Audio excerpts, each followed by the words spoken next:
That more college students are seeking treatment for mental illnesses such as anxiety and depression than ever before. Reporter Teddy Roundtree joins us live. Teddy, I hate to use the word shocking again, but is it shocking how students are suffering from anxiety?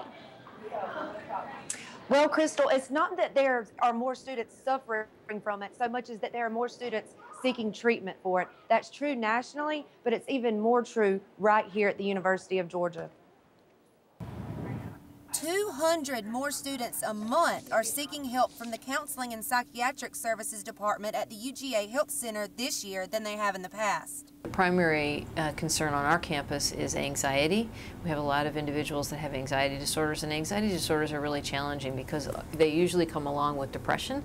This increase in anxiety is partly because students aren't learning the proper coping skills when they're young. We've got kids that are starting on medications at a younger age because medication seems to be what a lot of people think is the first line of defense, when in reality the first line of defense really should be the coping skills and learning to manage life, which isn't always pleasant but can be managed. Robbins says there are 3 spikes in students seeking help every year: the beginning of the semester, midterms, and finals. Our normal line is now higher than it was before, and our spikes are higher than they were before.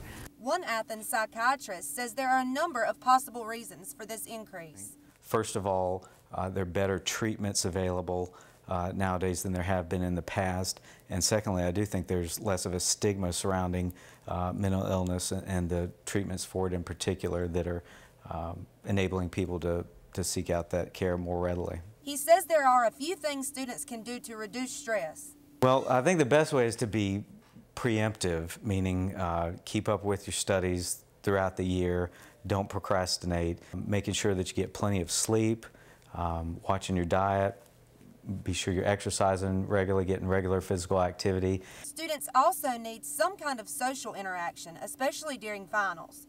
Dr. Robbins says most students aren't aware of the resources on campus that can save their college careers. And what we want most is for students to know that we're here, that there are a multitude of resources available to them, either in person or on the internet, and they don't have to go through this alone.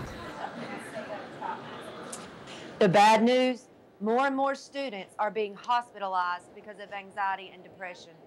The good news, more and more students are getting help. Live from the Miller Learning Center, I'm Teddy Roundtree, Grady News Source.